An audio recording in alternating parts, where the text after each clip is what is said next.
Kemudian apa yang Bapak janjikan apabila Bapak on board di Dewan Perwakilan Rakyat? Apa yang Bapak bisa lakukan apabila memang amanah itu ada di Bapak? Saya pikir harus sejalan dengan apa yang menjadi perjuangan Partai Persatuan Pembangunan. Ya. Yang pertama kita mengupayakan sembako murah itu. Nah, Karena sekarang harga beras tidak stabil karena kita tidak mempunyai tempat untuk menanamnya, kita harus membeli dari luar. Yang kedua, saya ingin Surabaya Sidoarjo itu mempunyai transportasi umum yang baik, gitu. Mengapa? Bukan hanya baik, tapi juga aman. Begini, ini juga berkaitan dengan penambahan sarana prasarana itu sendiri dan juga merubah habit dari masyarakat yang tadinya menggunakan kendaraan sendiri harus kemudian suka menggunakan transportasi umum. Perlunya kita membangun tempat-tempat rekreasi yang baik. Karena saya lihat kenapa anak-anak muda tuh ngebut-ngebut di jalanan karena nggak ada tempat untuk dia memberikan ekspresinya. Hanya karena nggak ada, makanya cuman jadi gitu ya, Pak. Iya, berandal saya di jalanan gitu.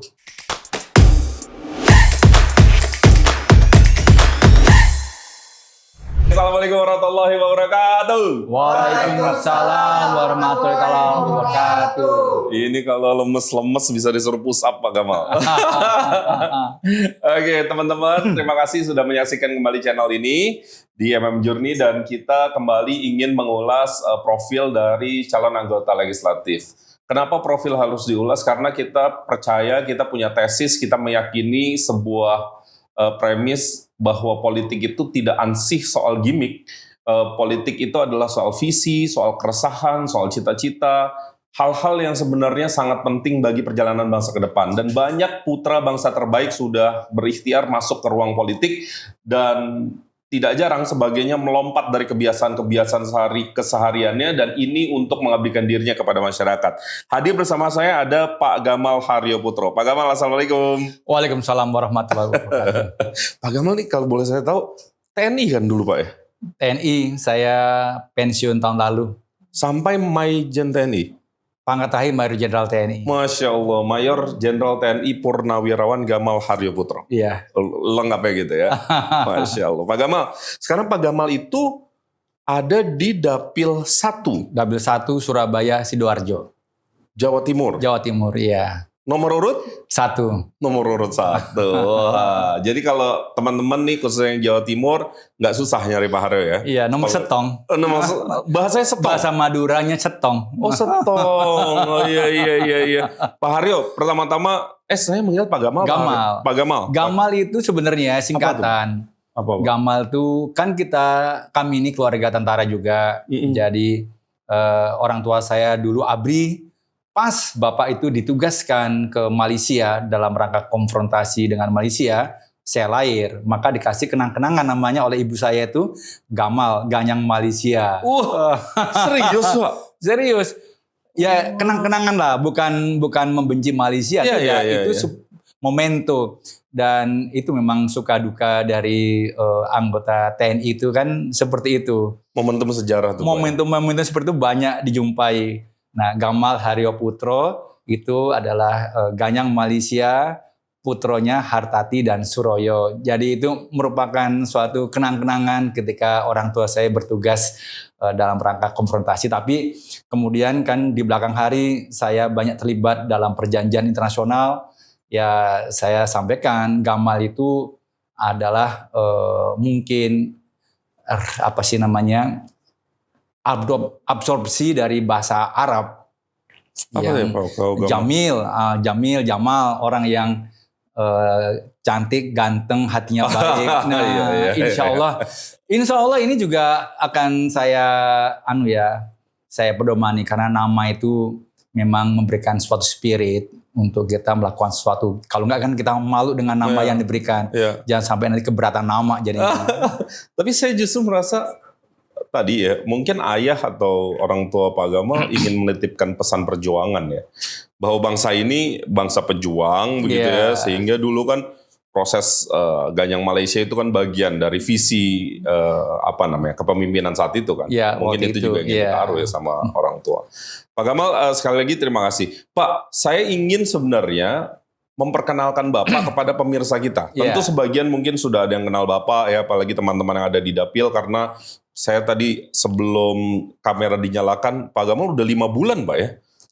Berputar masuk ke Dapil, jadi sebagian mudah-mudahan sudah mulai mengenal Bapak. Tapi bagi yang belum mengenal, ceritakan secara singkat Pak, profil Bapak. Bapak tuh dulunya aktivitasnya apa dan seterusnya. Monggo Pak. Oh iya, saya memang berlatar belakang TNI. Terakhir saya bertugas sebagai staf ahli di bidang ideologi dan politik di Badan Intelijen Negara.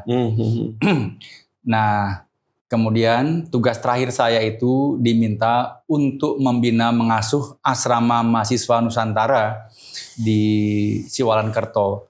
Tapi yang kemudian dikembangkan, kita akan membangun 6 asrama. Asrama ini sebenarnya memang ditujukan untuk mengakomodasi seluruh mahasiswa terbaik dari seluruh Nusantara ini, dari pelosok Nusantara ini, dari Sabang sampai Merauke. Namun diamanatkan 40-50%-nya itu harus dari orang asli Papua. Nah, saya juga terlibat sebagai pokja di dalamnya untuk bagaimana kita bersinergi dengan kementerian lembaga yang lain, karena waktu itu BIN diminta oleh Bapak Presiden untuk bagaimana bisa menjadi akselerator ya, supaya semua bagian-bagian itu terlibat untuk mewujudkan asrama mahasiswa Nusantara ini. Sejarahnya sebelumnya asrama mahasiswa ini dibentuk karena ada case, salah satunya kalau masih ingat peristiwa itu penjakan bendera oleh saudara-saudara kita, adik-adik mahasiswa dari Papua begitu, yang kemudian oleh aparat kita, Babinsa, ditegur. Mungkin ada kata-katanya yang dianggap melukai, misalnya monyet kamu. Nah, padahal kalau Surabaya itu kan biasa itu kan, kalau misuh itu kan monyet kamu. Nah, tapi kemudian diasosiasikan, wah saya sama-samain sama monyet, sehingga menjadi satu permasalahan yang besar di mana-mana. Saat itu. Dan ini juga merepotkan para ibu-ibu asuh maupun di tempat-tempat mereka di mana mereka kos ya. Apalagi kemudian terjadi sering konflik-konflik dengan masyarakat lokal sehingga mereka sulit untuk mendapatkan akomodasi. Itulah sebabnya kemudian para pimpinan suku itu menghadap Bapak Presiden meminta beberapa hal, diantaranya untuk memberikan akomodasi dan pendidikan yang layak bagi adik-adik kita, saudara kita dari Papua. Nah, afirmasi ya Pak? Iya, karena ini berkaitan dengan penguatan ideologi dan juga mungkin mendorong mereka, membimbing mereka agar menjadi manusia yang seutuhnya, tanggap tanggung terengginas. Maka wah Gamal aja nih mungkin ya. Gamal yang dia kan tentara, doktor. Wah cocok udah. Oh Bapak dokter ya? Saya doktor kebijakan publik. Wih Masya Allah. Ya dari Universitas Brawijaya. Oke Pak, aku mau gali lagi. Bapak pernah jadi atasye pertahanan juga? Ya, saya jadi atasye pertahanan di Pakistan tahun 2009 sampai dengan tahun 2012. Oke, jadi pengalaman tuh luas ya. Pernah di Kopassus kalau saya nggak salah. Dulu pernah di Kopassus, zaman masih berpangkat kapten hingga mayor, letkol, begitu saya di sana sebagai kepala ZENI. ZENI itu bertanggung jawab untuk hal-hal yang terkait dengan destruksi dan konstruksi. Nah, kalau destruksi itu berkaitan dengan penjinakan bahan peledak atau menghancurkan bahan-bahan peledak yang tidak bertuan. Pada waktu itu memang sedang marak-maraknya ada ancaman-ancaman bom, terutama di Jakarta. Nah, inilah menjadi tugas utama saya ketika itu untuk mengamankan sekaligus memberikan sosialisasi tentang tindakan-tindakan pertama yang harus dilakukan ketika harus mengamankan bahan-bahan peledak ini, gitu. Ya. Pak, ini mungkin nggak ada di skrip kita ya, cuman saya kepengen tahu aja. Di militer itu kan sebuah ekosistem yang sangat tertata ya. Iya. Kemudian Bapak alhamdulillah tuntas 35 tahun pengabdian. Iya. Kemudian sekarang masuk ke ruang sipil gitu. Iya. Dan ruang sipil ini Bapak masuk ke sebuah ruangan yang lebih kompleks lagi, namanya ruang politik misalnya, atau politik elektoral biar lebih spesifik gitu. Iya. Itu apa rasanya Pak? Apa yang mendorong Bapak masuk? Atau ada cerita yang mungkin bisa di-share kepada teman-teman yang menyaksikan? Iya, tentu saja ketika saya terutama pada penugasan terakhir itu sebagai staf ahli di bidang ideologi dan politik, saya mencermati ya perkembangan ideologi dan politik. Nah, saya berharap keterlibatan saya di dalam politik ini bisa turut menjaga tetap eksisnya politik negara yang berdasarkan Pancasila dan Undang-Undang Dasar 45 yang 36 tahun saya perjuangkan dengan darah dan air mata bersama kawan-kawan yang lain itu. Kami bertempur di mana-mana, bertugas di mana-mana.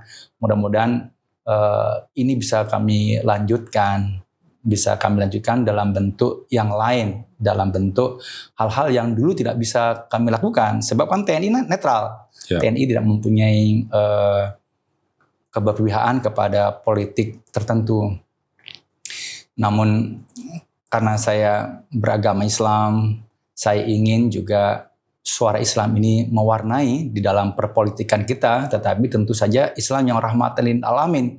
Dan saya meyakini P3 ini adalah partai yang berasaskan Islam tetapi yang rahmatan lil alamin. Saya pikir begitu.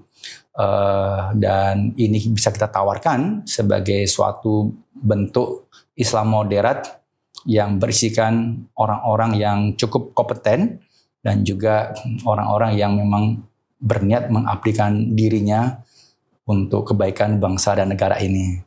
Saya bukan anak muda lagi, jadi saya pikir hal-hal yang terkait dengan ambisi ini dan itu mungkin sudah selesai.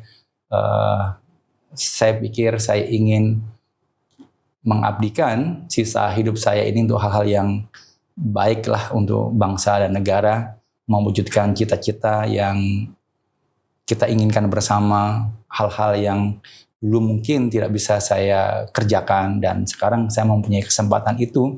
Mudah-mudahan dengan dukungan kawan-kawan bersama-sama yang lain kita bisa membangun Indonesia yang lebih sejahtera, lebih adil, makmur, barokah berdasarkan Pancasila dan Undang-Undang Dasar 45 yang selama ini saya pertahankan mati-matian bersama kawan-kawan yang lain.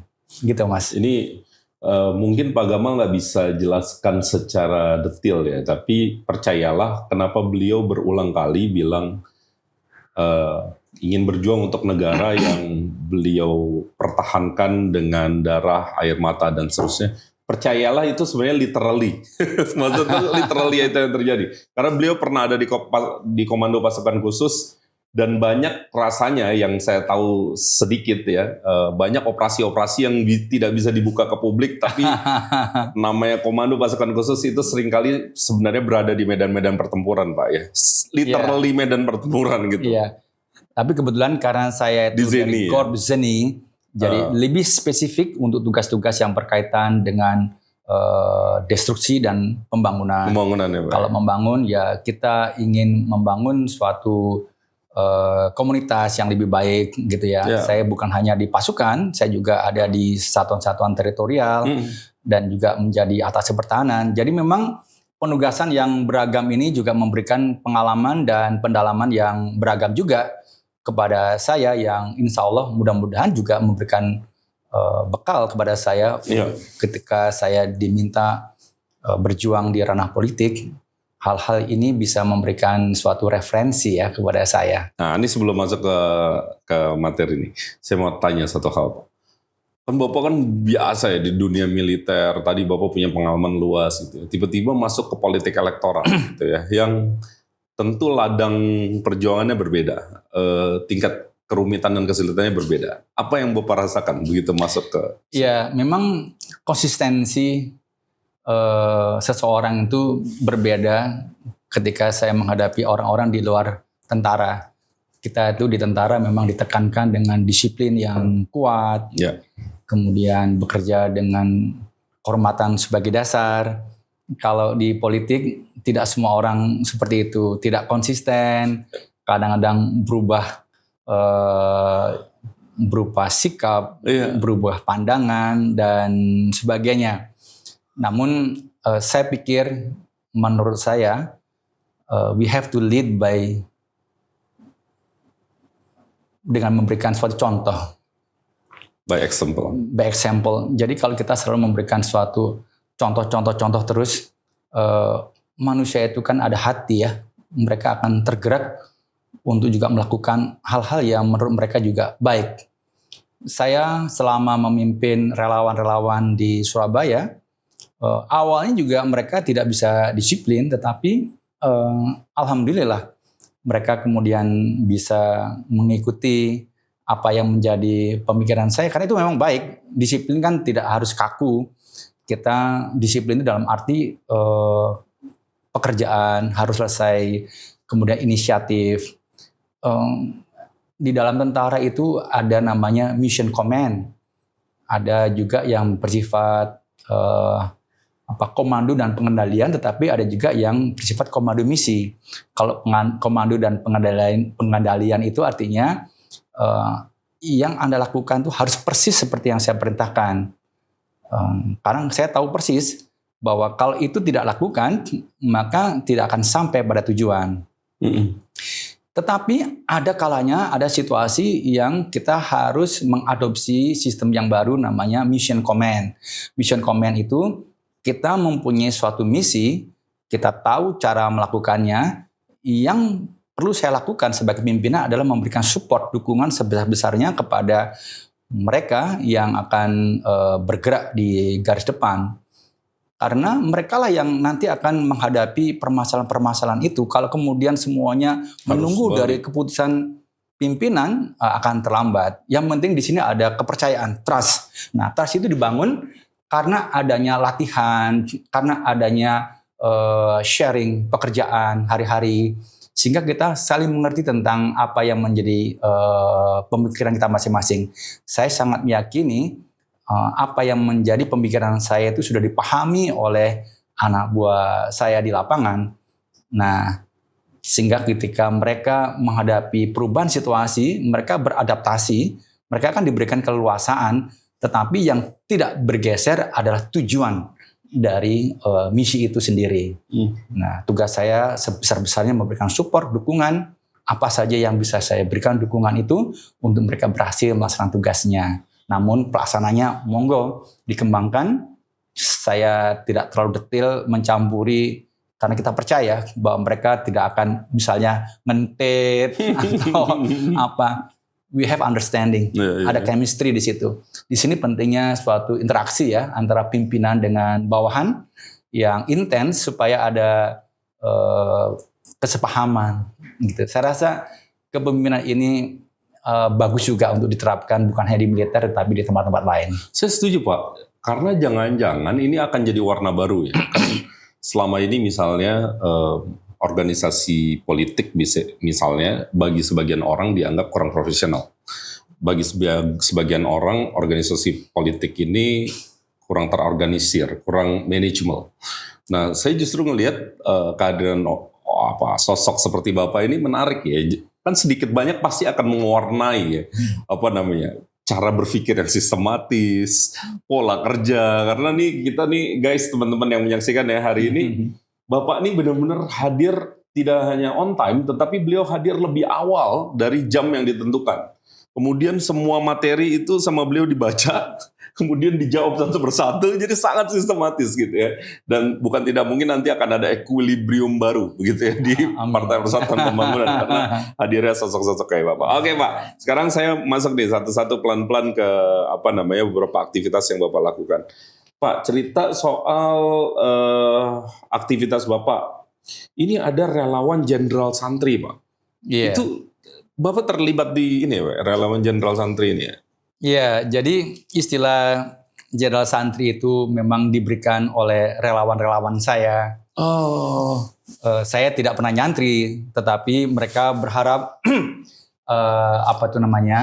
bahwa perilaku saya, tingkah laku saya itu benar-benar seperti perilaku santri gitu. Dan juga harapan mereka itu semua tujuan-tujuan yang saya lakukan itu inline dengan apa yang dipikirkan oleh para santri. Para santri itu kan identik dengan mereka-mereka yang soleh, taat beragama. Saya ingat yang disampaikan oleh Ibu Nyai Munjidah, beliau itu adalah pimpinan DPW. Dia menyampaikan, Pak Gamal walaupun dulu tidak pernah nyantri, tetapi kalau Pak Gamal itu konsisten melakukan atau mempraktekkan semua ajaran agama dan berperilaku soleh, itu sudah santri namanya. Jadi santri itu nilai-nilainya. Jadi bukan hanya sekedar penamaan terhadap mereka yang lulus dari pesantren. Memang umumnya itu adalah mereka-mereka yang pernah mondok gitu ya. Tetapi sebenarnya santri juga bisa diartikan dalam bentuk yang konteks yang lebih luas gitu. Mereka yang memang berikhtiar untuk melakukan semua hal-hal yang menjadi ajaran agama, mempunyai kesolehan. Saya berusaha untuk ke arah sana. Dan ketika itu saya lakukan, inilah yang kemudian diberikan kepada saya julukan itu. Mungkin karena saya jenderal, sehingga diberikan namanya jenderal santri. Insya Allah ini juga akan memberikan suatu motivasi. Labeling itu akan memberikan pengaruh kepada diri saya pribadi untuk saya terus melakukan kegiatan-kegiatan itu mewarnai nilai-nilai santri. Begitu kira-kira. Dalam konteks politik saya rasa juga ini bisa menjadi branding politik, Pak ya. Bahwa political branding, political marketing kan sekarang menjadi lazim karena politik juga dalam tanda petik sebuah pertarungan, sehingga memenangkan pertarungan ini tentu salah satunya memiliki political branding. Tentu di antara ratusan atau ribuan caleg butuh juga gitu kita mengidentifikasi siapa yang akan kita ikuti profilnya, rekam jejaknya dan seterusnya. Jadi sekarang kalau ke Jawa Timur cari siapa jenderal santri itu nggak mungkin ada 2 jenderal santri. Ada cuman Gamal saja. Dan itu bukan saya yang meng-create. Masya Allah itu memang dari kawan-kawan relawan. Saya sendiri juga sampai terkagum-kagum ya. Langsung dibuatkan banner jenderal santri. Demikian besar harapan mereka bahwa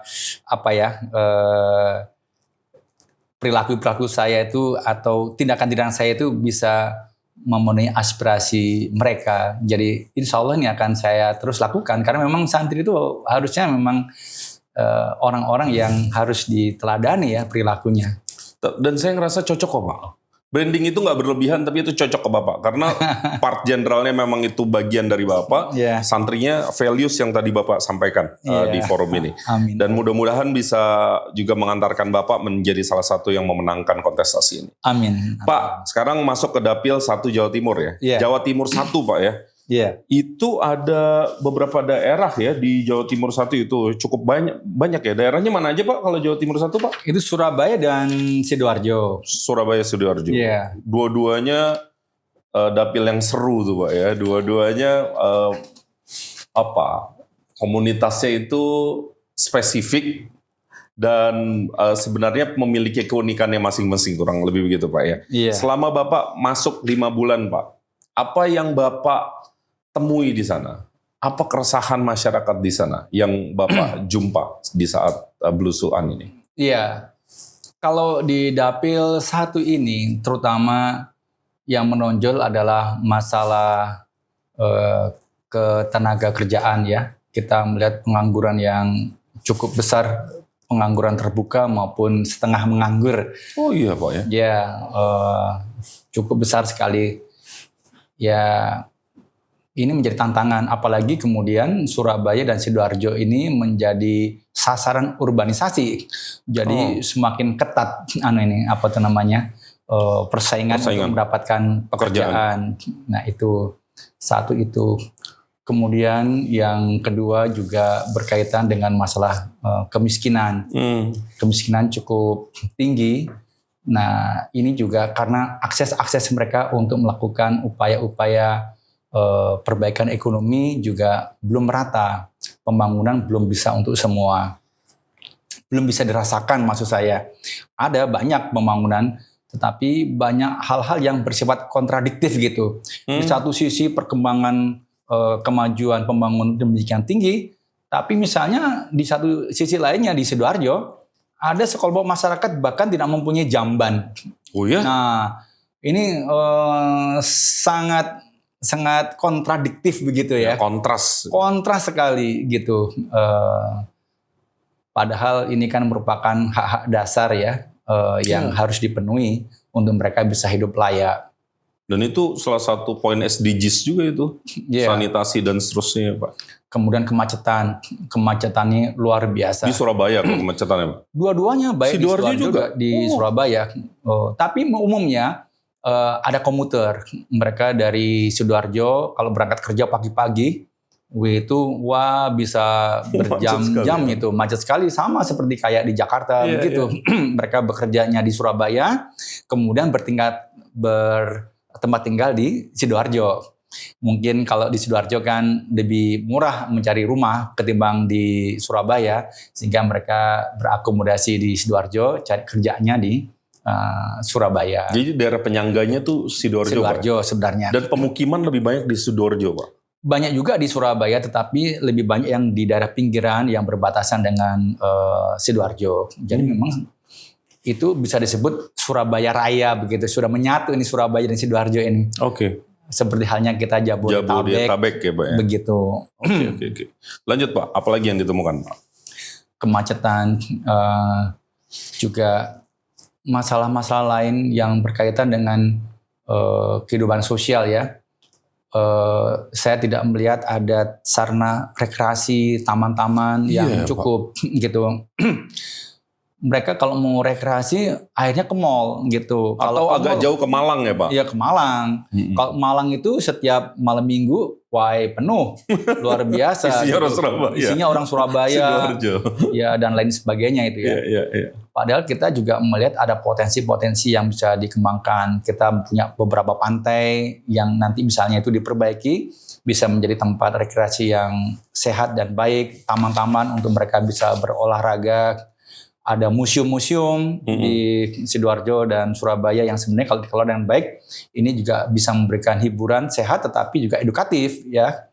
Mereka nggak tahu loh mau liburan, mau misalnya mau malam mingguan kemana. Akhirnya yang terjadi paling pol ya ngeceng gitu di Tunjungan itu kan. Tunjungan, ya. Kan ada Tunjungan sampai Plaza, lagunya ayo melaku nang Tunjungan. Itu kalau malam minggu, penuhnya luar biasa. Nggak ngapa-ngapain, mereka cuma warawiri. Duduk, orang lihat orang begitu. Seneng melihat kerumunan gitu. Nah, saya pikir salah satunya itu ya. Kalau pencemaran lingkungan, Pak, ada problem nggak, Pak? Iya, Surabaya ini itu terutama yang saya concern itu pencemaran terhadap air sungai gitu. Surabaya itu ada 3 sungai, ada kali yang mengalir, ada kali Jagir, kali Surabaya, kali Mas. Ketiga sungai ini merupakan bahan baku untuk diolah menjadi air bersih gitu. Dan yang kedua, fungsi dari kali-kali ini menjadi tempat pembuangan akhir bagi drainase kota. Seluruh pembuangan air limbah dari masyarakat kota itu bermuaranya di sungai-sungai itu. Padahal Surabaya demikian padatnya. Dan industri itu pada umumnya memilih tempat di daerah-daerah yang berada di dekat-dekat sungai, mungkin untuk memudahkan mereka membuang limbahnya. Nah, ini yang berbahaya, yang mengakibatkan pencemaran air yang luar biasa, limbah deterjen, limbah yang lain-lain. Limbah industri ya, Pak. Limbah industri. Tetapi menurut saya karena sungai-sungai ini juga melewati banyak kota-kota yang lain, tempat-tempat industri yang lain, harus ada kolaborasi ini dengan kota-kota yang lain.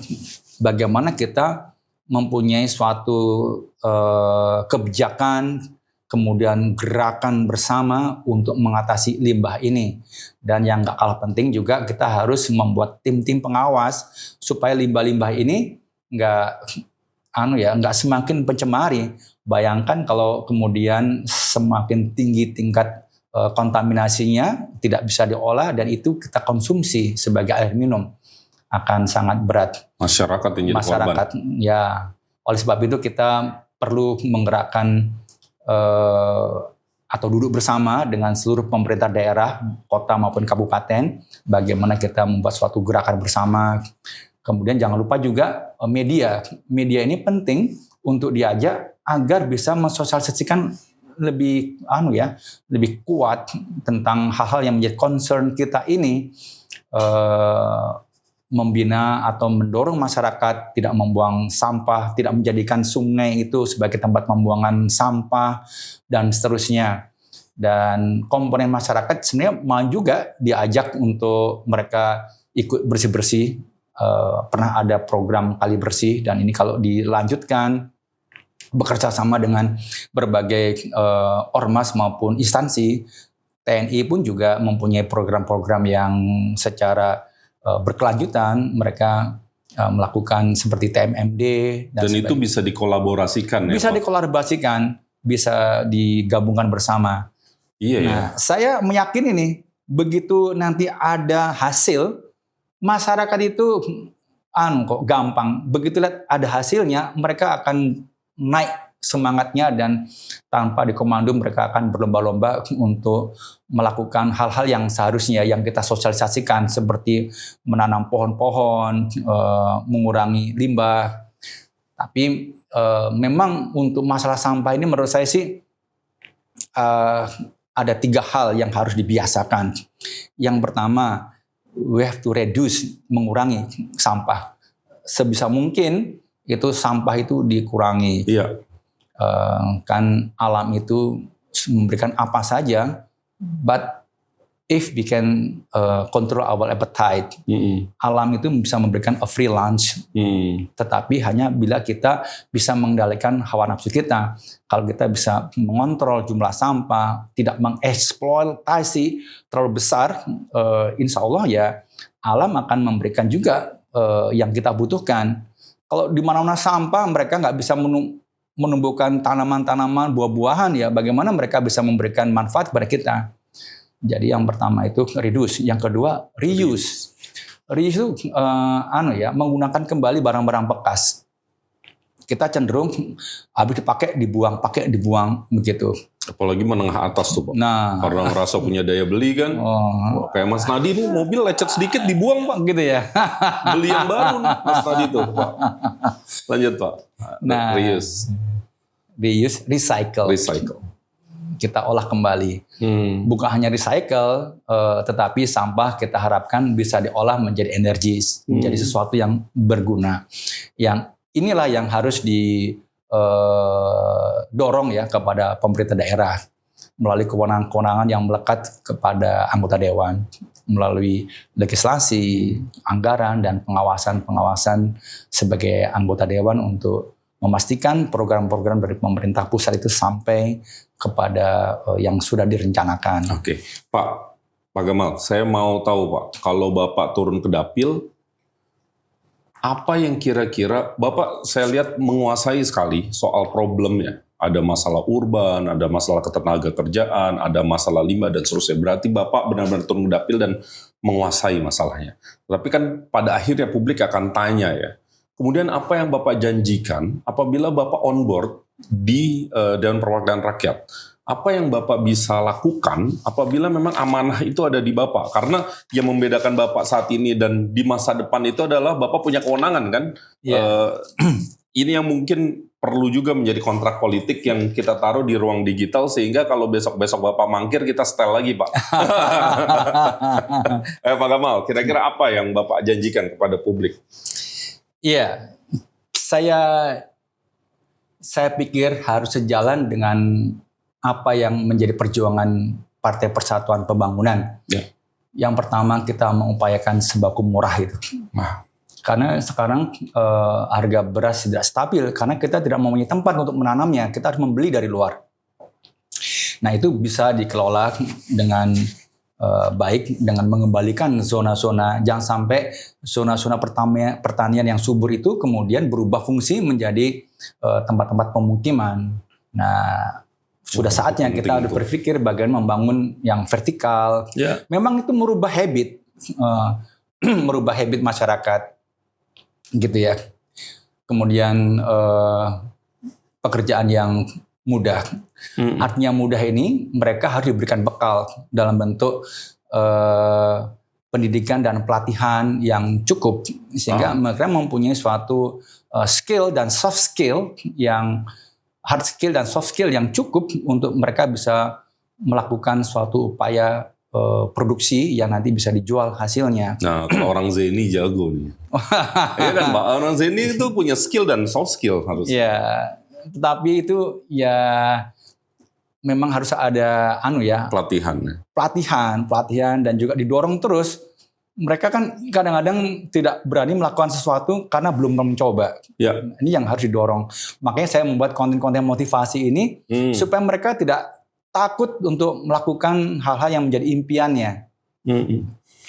Ini maksudnya konten motivasi, Pak Gamal ini punya YouTube juga ya Pak ya? Ya, punya sarana-sarana untuk menyebarkan, mendistribusikan apa yang menjadi pemikiran-pemikiran saya gitu ya, menjadi concern saya, rekam jejak dan informasi-informasi yang mungkin dibutuhkan oleh masyarakat, baik di TikTok, Instagram, YouTube maupun media-media yang lainnya. Namanya apa Pak? Kalau mungkin Bapak? Sahabat Gamal. Sahabat Gamal ya. Kalau mau cari informasi lebih dalam, cari ke Sahabat Gamal. Iya. Oke. Lanjut Pak. Apalagi yang Bapak akan deliver kalau memang Bapak mendapatkan amanah ini? Iya. Ya, satu masalah itu ya. Yang kedua, saya ingin Surabaya Sidoarjo itu mempunyai transportasi umum yang baik. Gitu. Mengapa? Bukan hanya baik, tapi juga aman. Begini, ini juga berkaitan dengan penambahan sarana prasarana itu sendiri dan juga merubah habit dari masyarakat yang tadinya menggunakan kendaraan sendiri harus kemudian suka menggunakan transportasi umum. Dan itu memang perlu diperjuangkan, disosialisasikan. Nah, inilah tugas saya ketika melaksanakan reses itu untuk selalu mensosialisasikan bagaimana kita bisa memanfaatkan kendaraan-kendaraan umum itu untuk kita melakukan kegiatan. Ya, Surabaya itu sudah mempunyai beberapa kendaraan transportasi umum seperti bis Surabaya, ada Semanggi, ada Warawiri, dan sebagainya. Kalau satu bis saja itu bisa mengakomodasi 70 orang minimal, artinya kan mungkin separuhnya atau 3/4-nya, 30-40 mobil itu sudah hilang dari jalanan. Iya. Itu kalau satu bis. Kalau 1000 bis. Banyak yang hilang. Banyak sebenarnya yang hilang. Tinggal bagaimana kita mendorong, memberikan dukungan, pendampingan kepada pemerintah daerah itu untuk mewujudkan transportasi yang baik. Bukan hanya bis, mungkin bisa yang lainnya. Kereta api, tram, dan sebagainya. Mungkin dimulai dari bis dulu. Ya. Gitu. Kemudian yang berikutnya yang ingin juga saya bangun, tadi saya menceritakan tentang perlunya kita membangun tempat-tempat rekreasi yang baik. Karena saya lihat kenapa anak-anak muda tuh ngebut-ngebut di jalanan, karena nggak ada tempat untuk dia memberikan ekspresinya. Hanya karena nggak ada, makanya cuman jadi gitu ya, Pak. Ya berandal saya di jalanan gitu. Tetapi saya juga ingin memberikan penekanan pada keamanan, ketertiban dan keamanan.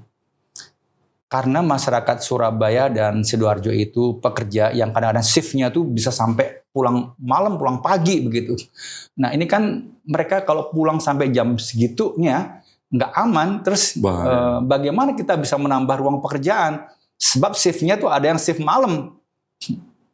Nah tugas pemerintah govern. We have to govern. We have to mengatur bagaimana keamanan ini terjamin. Gimana caranya pulang malam tapi nggak was-was? Nggak was-was gitu. Jangan kemudian kena begal dan sebagainya atau ya sulit mendapatkan transportasi umum. Ini yang harus dikelola, Pak. Pak, misal nih Pak, saya misalnya ini misal aja Pak, mewakili masyarakat Surabaya dan Sidoarjo. Ini nggak ada di sini Pak. Cuman saya hanya concern terhadap ini. Kan kewenangan DPR itu ada 3 ya, legislasi, budgeting, dan pengawasan. Seringkali publik itu agak cynical terhadap pengawasan. Karena banyak ahli hukum bilang aturan hukum kita sebenarnya cukup.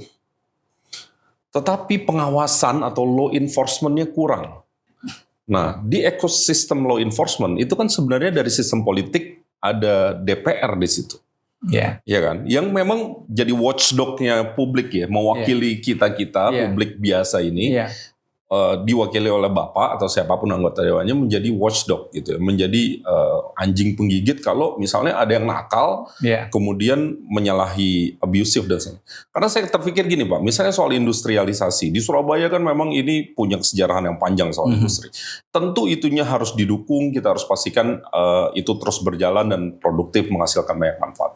Tetapi kan eksesnya ada tuh Pak, limbah begitu ya, ketimpangan sosial dan seterusnya. Kan jangan-jangan ada ruang bagi anggota dewan memberikan pengawasan pada sisi tersebut, memastikan gap tidak terlalu jauh, limbah tidak abusive, tidak eksesif dan seterusnya. Beranikah misalnya Pak Gamal berkomitmen kalau saya on board, saya nggak ada tedeng aling-aling, kalau aturannya A, Bapak akan bicara A, dan kalau ada yang melanggar, Bapak akan menjadi bagian untuk menegakkan aturan.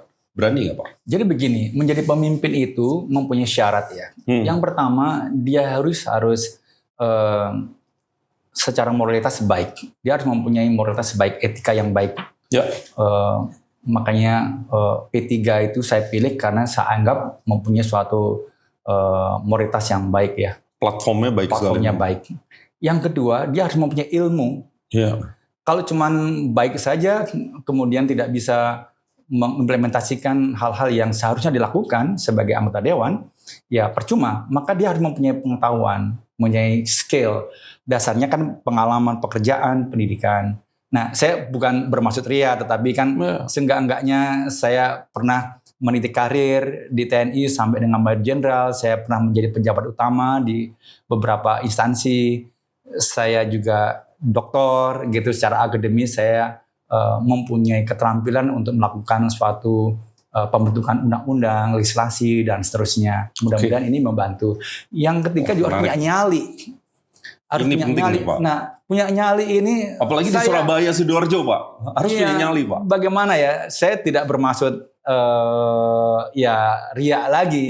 Tetapi kan menjadi anggota TNI itu pasti akan mengalami tantangan yang demikian berat yang taruhannya nyawa begitu ya. Mudah-mudahan pengalaman-pengalaman ini juga memberikan suatu dukungan moral kepada saya untuk tetap berani menyuarakan hal-hal yang seharusnya disuarakan. Yang keempat, itu harus mau melayani. Setuju. Karena government to serve, pemerintahan itu melayani.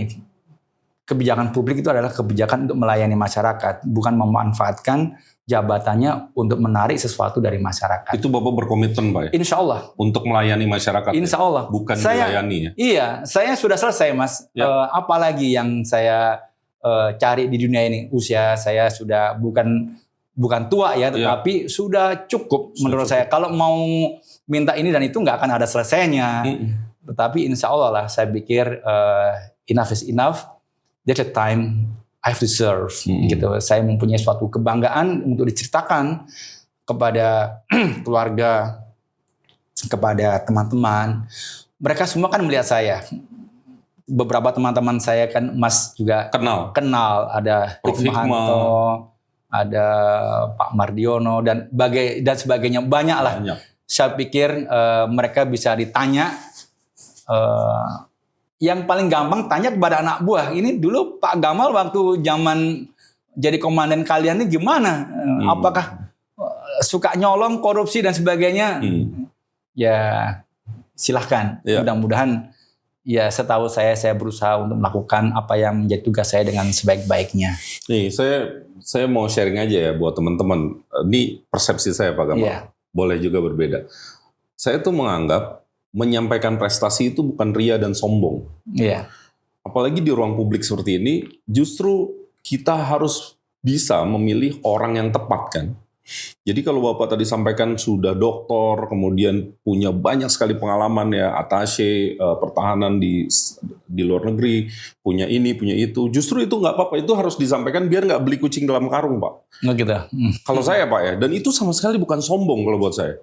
Dan yang kedua, Pak, bayangkan Bapak tadi cerita ya, Bapak pernah menjadi bagian yang membuat legislasi. Iya. Kan di mata koin yang lain kalau kita berbicara ini, banyak publik menilai kualitas legislasi kita menurun. Iya. Justru berarti udah bener Pak, Bapak nyalon itu udah bener, karena itu menjadi pilihan. Jadi kalau teman-teman di rumah yang menyaksikan acara ini merasa kualitas legislasi kita harus lebih baik, ya nggak ada salahnya pilih Bapak. Karena secara logik, Terima kasih. iya secara logik, Bapak ini bukan orang yang harus belajar dari nol lagi. Sehingga secara logika, secara rasional harusnya kita memilih Bapak karena alasan rasional gitu loh Pak. Iya. Nah makanya kita buat podcast ini untuk membedah sebenarnya komitmennya, latar belakangnya, mengapa kita harus pilih Bapak. Bukan hanya suka atau tidak suka. Memang sebagian besar kita memilih orang karena suka dan tidak suka, tetapi bagi sebagian orang juga biasanya yang punya relevansi. Nah, saya makanya bersyukur Pak Gamal masuk ke ruang politik. Iya, tapi memang begini sih, saya menyampaikan itu karena begini. Kalau kita menyampaikan suatu kebaikan, seringkali itu tidak diterima dengan baik, karena kebaikan-kebaikan kita itu akan memberikan label atau anggapan orang lain tidak baik. Ini yang saya maksudkan. Maka saya mohon maaf sebelumnya kalau menyampaikan ini dan itu karena saya ditanya begitu. Betul, Pak. Apalagi kalau bicara kebenaran Pak. Nabi aja banyak musuhnya gara-gara ngomong benar Pak. Kalau mau cari teman banyak ya jangan menyampaikan yang benar-benar. Kalau mau nyari teman banyak ya kita bohongin aja yang dia seneng didengerin yang kita omongin kan begitu. Betul. Tetapi kan bukan itu yang seharusnya. Kita harus melakukan hal yang seharusnya. Oke. Pak, ini udah menjelang segmen-segmen akhir ya. Kita itu Pak di podcast ini memang dilengkapi dengan konsultan politik yang sudah berusaha mengcapture dapil Bapak dan mereka memberikan beberapa saran. Saya yakin mungkin sebagiannya sudah Bapak jalankan, tetapi ini bisa jadi sebagai pengingat saja. Teman-teman ini di konsultan politik kita menilai Jatim 1 itu memiliki banyak permasalahan yang kompleks, mulai dari urbanisasi, ledakan penduduk, kemacetan, pencemaran limbah.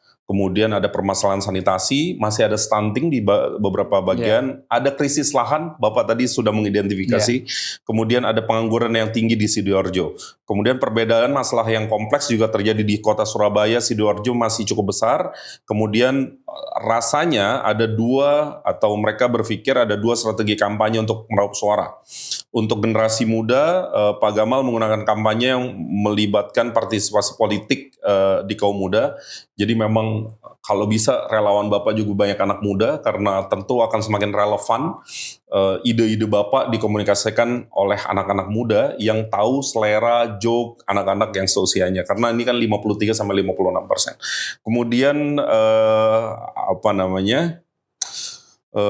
di sini juga perang darat dalam tanda petik ini perlu dilakukan karena Bapak lebih paham dari kami, ya kan serangan udara itu penting, tetapi yang menancapkan bendera kemenangan pasukan darat itu Pak. Jadi tentu ini bukan dalam konteks politik uang atau vote buying, bukan Pak. Tetapi ini dalam konteks mengetuk hati masyarakat dan alam pikir masyarakat untuk memilih Bapak. Gitu ya. Jadi butuh relawan-relawan yang militan yang mau mengetuk pintu satu persatu dan memastikan kemenangan berhasil. Itu saran dari konsultan. Monggo kalau dirasa pas atau sebaliknya. Pak, sekarang mau jawab dengan cepat, Pak. Tapi Bapak boleh kasih komentar sedikit boleh. Tapi pada dasarnya ini hanya pilihan-pilihan dan ini untuk ini aja Pak, untuk seru-seruan. Bapak itu tipe pemimpin yang orientasinya hasil atau proses? Hasil. Wah ini kalau tanya ini gitu ya. Ya kan ujungnya kita harus menang misalnya kayak gitu ya. Tentu kita juga bersandar pada values ya. Menciptakan kedamaian atau memerangi ketidakadilan? Memerangi ketidakadilan. Wah, menarik. Wah, ini tipe yang berani guys, jadi harus diapresiasi. Menjaga tradisi atau membuat inovasi? Membuat inovasi. Wah, menarik. Perubahan atau stabilitas? Perubahan, ke arah yang lebih baik. Konsisten nih, selalu konsisten. Keputusan yang tepat atau populer? Tepat, harus tepat keputusan itu. Nggak populer juga nggak apa-apa, Nggak Pak, ya? apa-apa. Kolaborasi atau mengambil keputusan sendiri? Kolaborasi. Jadi di militer itu juga kolaboratif ya sebenarnya, Pak. Kan ada hubungan komandan dan staf. Dan staf itu didengarkan juga ya, Oh iya, Pak, di tapi militer. pada akhirnya keputusan adalah Ada di keputusan komandan. komandan. Tetapi kewajiban saya untuk me-wargamingkan tentang hal-hal yang menjadi pemikiran bersama. Staf membuat perkiraan, saya membuat perkiraan. Nah, kemudian kita wargamingkan. Nah, nanti pada akhirnya saya akan mengambil keputusan. Tapi pada dasarnya itu harus dikolaborasikan. Karena saya bukan manusia setengah dewa, tentu banyak hal-hal yang harus diakomodasi dari staf-staf yang secara day to day itu mendalami hal-hal yang menjadi bidangnya. Memimpin dengan hati atau dengan akal? Hati dong. Harus. Kenapa, Pak? Ayo, Pak. We have to heart. Jadi gini, ada pepatah mungkin Pak Iwan juga pernah mendengar. What's your mind? It become your word. What's your words? It become your act. What's your act? It become your habit. What's your habit? It become your character. Jaga hati, pikiranmu. Karena ini akan menjelma menjadi ucapan. Oh, cocok. Jaga ucapan-ucapanmu, karena ini akan menjelma menjadi perilakumu. Jaga perilakumu, karena ini akan menjadi kebiasaanmu. Jaga kebiasaanmu, karena ini akan menjadi karakter. Dan karakter inilah yang akan mengantarkan kamu pada tujuan akhirmu. Wih, ini closing statement yang bagus. Pak, ini bisa Bapak potong jadi konten Bapak sendiri tuh. Bagian yang itu, karena keren. Pak, ini benar-benar segmen terakhir. Yeah. Segmen terakhir ini benar-benar kita dedikasikan buat anak-anak muda. Iya. Namanya itu Hai Anak Muda. Iya. Jadi ini sebenarnya segmen yang memberi ruang kepada Bapak untuk berbicara dari hati ke hati dengan anak-anak muda yang menyaksikan. Iya. Anak-anak muda ini tentu zilenial, milenial, kepala pemilih pertama yang angkanya itu kan 53-56%. Iya. 40%-nya itu pemilih pertama, belum Iya. pernah memilih sebelumnya. Iya. Dan kita ingin sekali membantu mereka, karena saya pribadi termasuk yang nggak setuju mereka dibilang strawberry generation, dibilang apatis, enggak menurut saya. Mereka hanya punya caranya sendiri aja untuk mengidentifikasi mana yang lebih baik.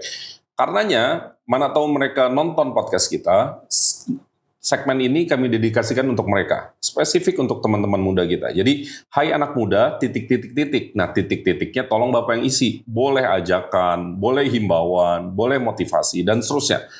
Apapun, karena ini juga musim kampanye. Kalau Bapak minta mereka milih Bapak juga boleh, bebas ya. Arahnya Bapak nanti ke kamera yang ini. Iya. Hai anak muda, lanjutkan Pak, gitu ya. Iya. Pak Gamal, hai anak muda, silakan. Hai anak muda, saya Gamal Haryo Putro. Kalau rekan-rekan semua menyaksikan siaran ini, ingat bahwa yang melakukan perubahan adalah anak-anak muda. Maka bersemangatlah untuk melakukan suatu perbaikan. Negara ini, negeri ini adalah milik kamu di masa depan. Saya melihat teman-teman adik-adik generasi muda ini umumnya pintar-pintar, jauh lebih pintar dari kami-kami.